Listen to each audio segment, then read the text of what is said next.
हादसे की खबर के साथ, जिसमें 14 लोगों की जान अभी तक जा चुकी है। रेस्क्यू ऑपरेशन अभी भी जारी है। आशंका ये जताई जा रही है कि मलबे के नीचे अभी भी कई गाड़ियां दबी हुई हैं।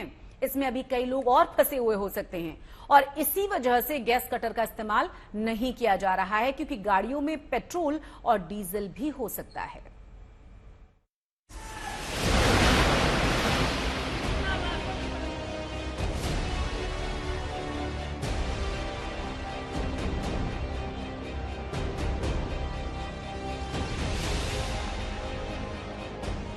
आप इन तस्वीरों को देखकर अंदाजा लगाइए कि वो हादसा कितना भयानक रहा होगा। इधर से उधर तक नजरें घुमाइए, सिर्फ लोहे के सरिये का अंबार दिखाई देगा। सैकड़ों फीट में फैले इस मलबे के नीचे दबी गाड़ियां अब भी नजर आ रही हैं। रेस्क्यू ऑपरेशन जारी है, लेकिन कई मुश्किलें भी आ रही हैं। सबसे बड़ी मुश्किल ये कि राहत और बचाव दल गैस कटर जैसे उपकरणों का इस्तेमाल नहीं कर पा रहा, क्योंकि किसी को भी पता नहीं कि मलबे में दबी गाड़ियों में कितना ईंधन है। घाटकोपर में जो होर्डिंग गिरा है उसका रेस्क्यू ऑपरेशन इस वक्त बहुत ही क्रूशियल स्टेज पर है। मेरे ठीक पीछे ये आप पूरा मलबा देख सकते हो कि ये 120 बाय 120 का ये जो पूरा होर्डिंग है वो किस तरीके से यहाँ पर गिरा हुआ है और यहाँ पर एक तरीके से युद्ध स्तर पर पूरा रेस्क्यू ऑपरेशन चल रहा है। लेकिन अब रेस्क्यू ऑपरेशन में बहुत बड़ी बाधा आ गई है। सबसे पहले तो जो ऑफिशियल्स है वो यहाँ पर गैस कटर का इस्तेमाल नहीं कर सकते, क्योंकि इसकी सबसे बड़ी वजह है कि आप देखिए तमाम बड़ी बड़ी गाड़ियां हैं, यहाँ पर व्हीकल्स है, टैक्सीज है, साथ ही बड़े बड़े ट्रक्स हमें बताए जा रहे हैं। एक तो बहुत ही बड़ा टैंकर था, तो उसमें जो आपको बता दें कि पेट्रोल और डीजल बहुत ज्यादा होता है। एक एक गाड़ियों में 15 से 20 लीटर का जो पेट्रोल और डीजल रहता है, तो गैस कटर का इस्तेमाल नहीं किया जा सकता। 120 फीट लंबा और 120 फीट चौड़ा था वो होर्डिंग जो तेज हवा में पेट्रोल पंप पर गिर गया। उस वक्त पेट्रोल पंप पर तेल भरवाने के लिए कई गाड़ियां मौजूद थी। भीमकाय होर्डिंग की चपेट में जो कुछ भी आया तबाह हो गया। 5 टन लोहे के मलबे के नीचे दबी गाड़ियां चकनाचूर हो गईं।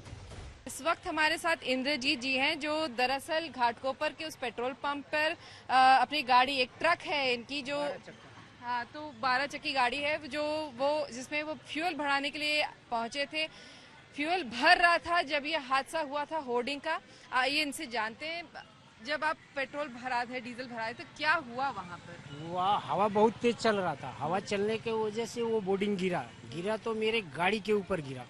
गाड़ी के ऊपर गिरने से जितने आदमी गाड़ी के आसपास थे वो तो बच गए। जो बाजू में था कितना नुकसान हुआ, अंधेरा सा हो गया, दिखा नहीं। मैंने अपने आप को, अपने कंडक्टर को बचाया, पब्लिक को आवाज दिया कि भाई जिसको भी बचना है मेरे गाड़ी के पास आ जाओ। फिर उसके बाद मैं नीचे नीचे नीचे नीचे घसक के बाहर निकला रोड पे। 2-3 आदमी को मदद किया, रिक्शे में डाला, किसी का हाथ मतलब फ्रैक्चर, किसी का पैर फ्रैक्चर, उसको हमने बाहर निकाल के रिक्शे में डाला। विशालकाय होर्डिंग को लगाया था ईगो मीडिया ने, जिसका मालिक भावेश भिड़े हैं। हादसे के बाद भावेश भिड़े फरार है। उसके घर और दफ्तर में सन्नाटा पसरा है। लेकिन सवाल यह है कि हादसे का जिम्मेदार भावेश भिड़े है या फिर वो सिस्टम जिसने उसके होर्डिंग पर आंखें मूंद रखी थी, या फिर वो सियासत जो हादसे से पहले और हादसे के बाद गिरगिट की तरह रंग बदलती है। विद्या के साथ सौरभ वक्तानिया, मुंबई, आज तक। तो घाटकोपर में पेट्रोल पंप की जमीन जीआरपी की थी, यानी कि राजकीय रेलवे पुलिस की। जिस जमीन पर होर्डिंग लगा हुआ था वो जमीन भी जीआरपी की ही थी। उसे लगाने की इजाजत जीआरपी ने 2021 में दी थी। वहां 3 और विशालकाय होर्डिंग्स भी हैं, वो भी जीआरपी की परमिशन से ही लगाए गए हैं। मतलब यह है कि सवालों के घेरे में जीआरपी है और होर्डिंग्स की परमिशन देने वाले इस महकमे के आला अधिकारी भी।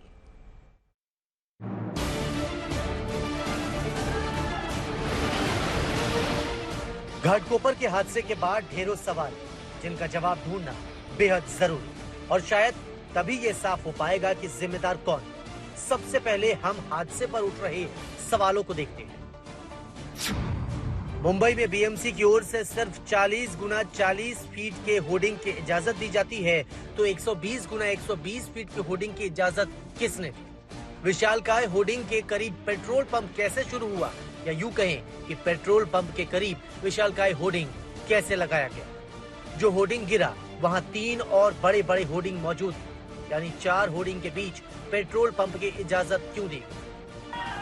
पहला सवाल ये कि 120 गुना 120 फीट वाले विशालकाय होर्डिंग की इजाजत किसने दी? दरअसल ये होर्डिंग रेलवे पुलिस की जमीन पर लगाई गई है। राजकीय रेलवे पुलिस ने दिसंबर 2021 में होर्डिंग की इजाजत दी थी। इसी वक्त पेट्रोल पंप की भी शुरुआत हुई, जिसे जीआरपी कमिश्नर वेलफेयर फंड की ओर से चलाया जाता है। उस होल्डिंग को 7 दिसंबर 2021 में ठाकरे सरकार की पुलिस ने परमिशन दी। ये पूरी दुर्घटना में जितने मारे गए, जख्मी हुए, ये सबको गैर कानूनी तौर पर पेट्रोल पंप दिया गया, होल्डिंग दिए गए। अनेक ऑब्जेक्शन के बावजूद कोई कार्रवाई नहीं हुई है। मैंने देवेंद्र फडणवीस जी से मांग की है, सीएम एकनाथ शिंदे से, कि इस प्रकार के मुंबई में 1000 से ज्यादा इलीगल होर्डिंग 2020-21-22 में लगे हैं, ताबड़तोड़ इंस्पेक्शन करके ये सब होर्डिंग निकाल देने चाहिए।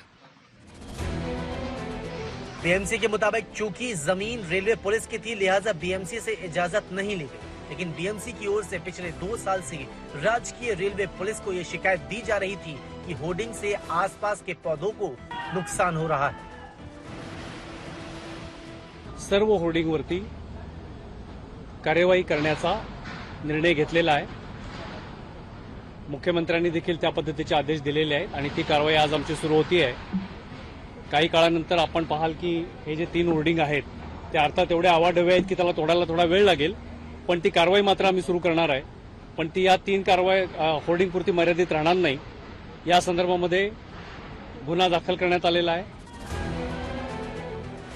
हादसा हुआ तो सियासत भी शुरू हो गई। नेताओं ने हादसे की जगह का दौरा किया और फिर बीजेपी के नेता राम कदम ने होर्डिंग के मालिक भावेश भिड़े की उद्धव ठाकरे के साथ वाली तस्वीर सोशल मीडिया पर डाल दी। इसे जो जिम्मेदार भावेश भिड़े नाम का जो शख्स है, उसे श्रीमान उद्धव ठाकरे जी ने अपने घर बुलाकर, यानी मातोश्री बुलाकर, उसे फूलों का